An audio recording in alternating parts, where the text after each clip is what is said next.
Shwmae, sut ydych chi? Dwi'n gobeithio ydych chi'n cadw saff ac yn iawn.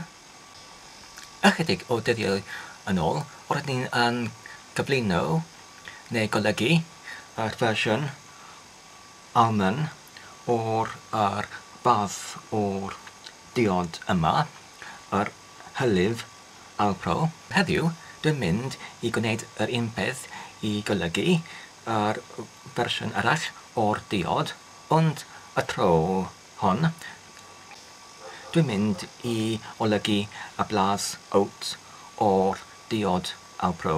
Jyst i egluro yn gyntaf, mae'r fideo hwn yn hollol annibyniol ac does dim gysylltiad rhwng fi a'r cwmni alpro o gwbl. Jyst i atgoffa hunain o'r diod alpro almond heb y siwgr oddi wrth y fideo hynny. Dwi'n cofio roedd yr diod y blas almond heb siwgr yn blasu yn tebygol iawn i laeth buwch, ond gyda'r ychydig o'r blas cynnau almond yn yr ansawdd y blas. Ac hefyd mae'r lliw yn ychydig yn fwy dywych na llaeth buwch gyffredinol. Ond yn y bras, roedd yr olwg ac y blas o'r alpro almond heb siwgr yn debygol iawn i llaeth gyfan buwch, fe fyddwn ni yn dweud. Ond y fantais o'r alpro blas almond di siwgr oedd yr ychydig blas o cynnau almond yn ychwanegu rhywbeth i gwneud y cereals yn fwy cynedig, ac hefyd coffi a the hefyd yn blasu yn ychydig fwy cynedig. Y hwn, yn fy meddwl i, gallu yn gwellhau y blas o'r de a'r coffi a'r cereals hefyd. Ac wrth gwrs, roedd y fantais arall yr cynhyrchiad yn hollol ei cynhyrchu oddi wrth yr planhigion. Nawr te, mae'n amser i blasu fersiwn arall, y chwaer o'r alpro cynnau almond di siwgr. Yn y tro hon, mae'r fersiwn neu y blas oat sydd yn cyfieithu i ceirch neu cerchen, C-E-I-R-C-H. Does dim syniad gyda mi, does dim syniad gyda fi yn gymwys beth yw'r blas alpro cerch, ond dwi'n dyfalu byddai ei yn debygol iawn i'r alpro almond. Am lefel ei pris, rydyn ni'n talu o deiti yr un pris fel yr alpro almond, sef o deiti 1.60 ceiniog, sydd yn cymharu i o deiti 60 i 80 ceiniog ar gyfer litr o llaeth buwch. Nawr te, mae'n amser i agor carton o'r diod yma.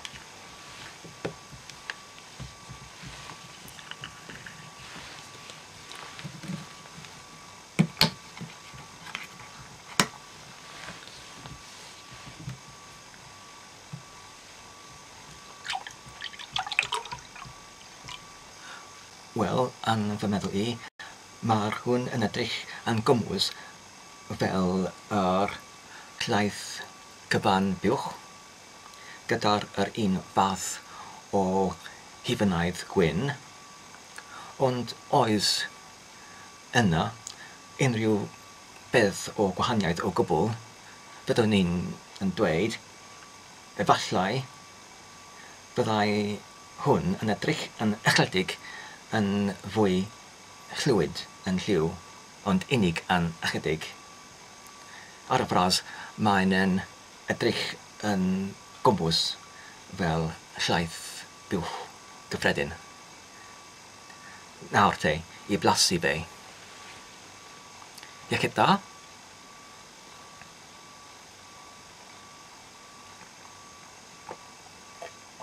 Mae'r hynny yn diod gwych.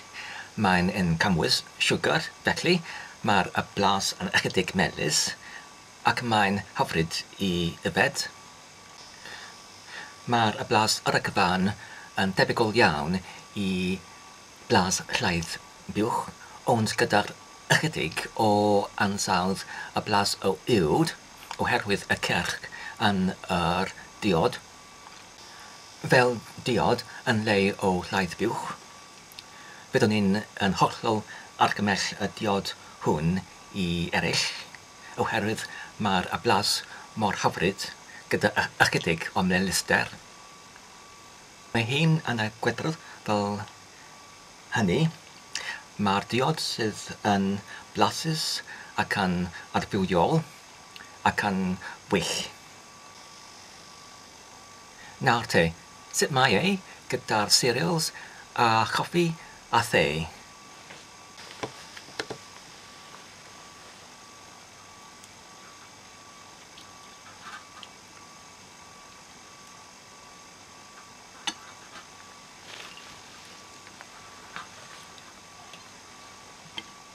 Iechyd da.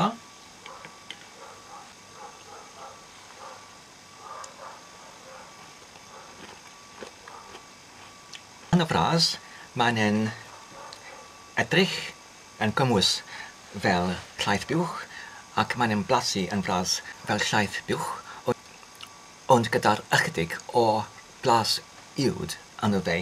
Felly os ydych chi'n hoffi uwd yn y bore gyda'r brecwast, byddech chi yn hoffi diod yma hefyd gyda'r eich cereals brecwast. Wel, mae gyda ni yr cwpan o goffi ar ochr chwith ac mae'r cwpan o de ar ochr de.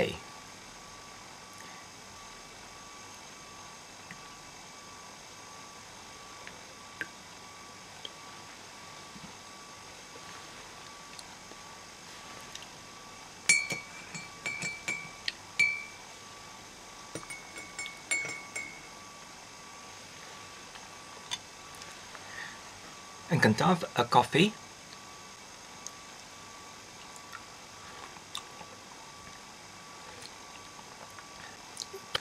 Doeddwn ni ddim yn gallu o gwbl blasu unrhyw beth o gwahaniaeth rhwng y goffi hynny a'r goffi gyffredinol gyda'r llaeth buwch gyffredinol. Os mae'r unrhyw beth o blas uwd yn y goffi hwn yma, fyddwn ni'n dweud roedd yr blas o'r goffi yn gorchuddio y blas o'r uwd. Roedd y blas o'r goffi yn hyfryd ac yn hifynaidd fel roeddwn ni'n defnyddio llaeth buwch cyfan. Ond beth am y disgled? Iechyd da. Eto, mae'r disgled yn blasu fel disgled gyffredinol. Oes mae'r unrhyw beth o'r blas uwd yn disgled, roedd y blas o de yn gorchuddio fe. Dwi ddim yn gwybod pam, ond roedd y coffi ac hefyd y te yn blasu yn fwy cryf gyda'r coffi a the na'r gyda'r os roeddwn ni'n defnyddio enghraifft llaeth buwch wedi ei sgimio.